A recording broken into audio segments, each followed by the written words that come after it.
So hi everyone, it's 8th of January and 2 दिन बाद exam है. It's day 68 basically and watch this video at 1.5x. तो आज इतनी पढ़ाई हुई है ना. एंड देखते हैं क्या हुआ है. कल के जो टारगेट्स लगाए थे यहाँ पे, तो बेसिकली क्या किया है मैंने कि हिस्ट्री का, हाँ, जो बोला था मैंने कल, तो एंशियंट और मिडाइवल और मॉडर्न के मिला के लगभग 280 क्वेश्चन थे. तो वो मैंने सॉल्व किया और उसका आई थिंक 1.5 पेज के नोट्स बने, सॉरी 1 पेज के नोट्स बने मेरे, क्योंकि ज़्यादा से ज़्यादा आते ही था उसमें. जो कुछ थोड़े फैक्ट्स वगैरह थे वो मैंने और लिख लिए हैं. साइंस का देखो क्या है, साइंस का वो पीडीएफ है, तो उस पीडीएफ से प्रॉब्लम ये हो रहा है बिकॉज वो हिंदी में है और it is very time consuming for me to read in Hindi. तो मैं उसको स्किप कर दूँ, इतना टाइम नहीं है मेरे पास पढ़ने के लिए, है ना. लिख लिख के पढ़ने का टाइम नहीं है अब. तो मैं आई मीन मोक लगाऊंगा, तो उसमें जितने भी क्वेश्चंस होंगे साइंस के, I think they are enough for me. ठीक है. तो अब यहाँ से जाके फिर DSSB के PRT वगैरह के साइंस के क्वेश्चन लगाने से भी कुछ होना नहीं है. तो अभी बेसिक ही आएगा, तो I think I am prepared enough for this. Environment का भी आज नहीं हुआ और इकोनॉमिक्स का भी नहीं हुआ, बट इसके अलावा मैंने काफ़ी चीज़ें की हैं. तो मैं 15 मॉक टेस्ट लाया था बेसिकली, बट मेरा एक और एग्ज़ाम था, तो मैंने इसमें से आई थिंक 4 लगाए हैं पूरे फुल बैठ के.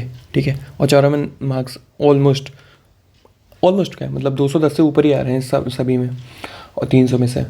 तो बेसिकली इसमें यह है कि इतना कंपटीशन है नहीं, तो I think 200 he cut off जाएगी, बट लेट्स सी क्या होता है. तो इसमें यह है, अभी जो जितने भी टेस्ट बचे हुए हैं, तो लगभग 8 बचे हुए हैं, 7, मैं बता रहा हूँ कैसे बचे हुए हैं. तो जितने भी सेट्स बचे हुए हैं, तो उसमें से अब मैं पूरे नहीं लगाने वाला, because I am good in reasoning and maths, मतलब टच वुड, ऐसा कुछ किसी को नज़र नहीं लगनी चाहिए. तो मुझे उसकी कोई टेंशन है नहीं. बट ये है, computer and GS is something that I am good at, but कभी कभी क्वेश्चन कुछ नए मिल जाते हैं, so they have more chances of repetition. तो I think that is more. क्यों मैं ड्राइंग क्यों बनाने लगता हूँ यार. हाँ, तो मुझे लगता है मुझे इस चीज़ पे ज़्यादा फोकस करना चाहिए. तो मैंने क्या किया है, मैंने क्या सोचा है और आज किया भी है कि इसके जो, मतलब जैसे ये है, कंप्यूटर के 20 क्वेश्चन आएंगे और 20 GS के आएंगे. तो ये जो 15 पेपर हैं, इनके 40 क्वेश्चन मैं लगाने वाला हूँ. ठीक है. मतलब पर पेपर 40 क्वेश्चन हो गए, है ना. तो लगभग 600 क्वेश्चन ही हो जाएंगे. तो मैंने 7 तो लगा रखे हैं, तो ऑलमोस्ट 280 क्वेश्चन ये रहे जो 7 लगाए थे. आई थिंक 300 थे उसके और 100 क्वेश्चन साइंस के. तो बेसिकली आज मतलब टोटल कितने हो गए, 300, 400, 500, 600, लाइक 680 क्वेश्चन लगभग आज मैंने सॉल्व किए हैं. तो I think this is a good number. तो इसमें से ये है, तो फिर मैं ये 600 क्वेश्चन सॉल्व कर लूँगा इस 15 मॉक टेस्ट में से. और उसके बाद टाइम बचेगा तो हिंदी इंग्लिश के जो क्वेश्चन हैं, जो कॉम्प्रिहेंशन वगैरह को छोड़ के अगर कुछ हुआ ऐसा, तो मैं उसको देख लूँगा.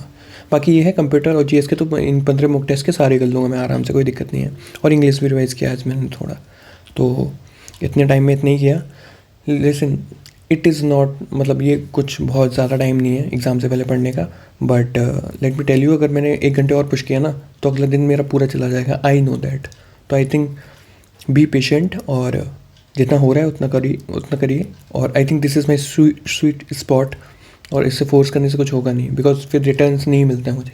इतने पे मुझे बढ़िया रिटर्न्स मिलते हैं. So I should be sticking to this, है ना. ऐसा नहीं कि नहीं अब तो एग्ज़ाम से पहले एक दिन 10 घंटे पढ़ना, भाई मेरे लिए काम नहीं कर पाता है, तो मुझे करना भी नहीं चाहिए. मुझे थोड़ा जो करते आ रहे हो उस पर फोकस रखो ना. मतलब क्यों इतना एक्सटेंड करना, अगर नहीं कर पा रहे हो तो, जो कि मैं नहीं कर पा रहा हूँ, तो क्यों फालतू. दे दिया ज्ञान, दे दिया. तो चलो देखते हैं कल क्या करना है. तो कल ये है, कल सबसे पहले सुबह उठ के मैं ही करने वाला हूँ. इसमें 7 का तो पूरा हो गया है, तो जो 8 मुख बचे हैं, तो लगभग 300 साढ़े 300 क्वेश्चन होंगे. तो GS कंप्यूटर के वो मैं पढ़ूंगा. और उसमें मैं करता क्या जानूँ, मैं बता रहा हूँ आपको. जैसे 40 क्वेश्चन होते हैं, ठीक है. जो क्वेश्चन आ गए मुझे, जो मेरे सही हो गए, उनको उसमें मैं क्रॉस लगा देता हूँ. तो ऐसे पर मॉक कितने क्वेश्चन निकल रहे हैं, 10 से 12 क्वेश्चन निकल रहे हैं, 12 से 15, 40 में से. जो मैं दोबारा पढ़ना चाहूँगा, जो मैं दोबारा चाहूँगा कि they has to be I should be going through them. तो ऐसे करके मतलब काफ़ी फ़ायदा है. उसमें मार्क करता जा रहा हूँ, ज़्यादा कुछ लिख नहीं रहा, क्योंकि लिख के पढ़ने का टाइम नहीं है. ठीक है. उसके बाद ये है कि कल मैथ भी थोड़ा बहुत रिवाइज़ कर लूँगा मैं, कि देखता हूँ मतलब क्या क्या आ रहा है. और बाकी ये है हिंदी के भी हिंदी के भी क्वेश्चन ही सॉल्व करूँगा. तो आई थिंक कल का दिन और है, और परसों का दिन, परसों का दिन मैं बताऊँ, अब मैं बता रहा हूँ परसों के दिन मैं क्या करने वाला हूँ।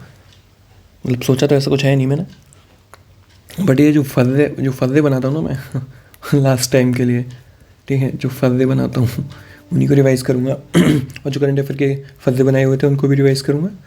लेट्स सी क्या होता है। अरे सब अच्छे ही होगा भाई, अब इसमें हमारा नहीं होगा तो किसका होगा, बोलना नहीं चाहिए यार। चलो हो गया, बाय, कीप वर्किंग हार्ड।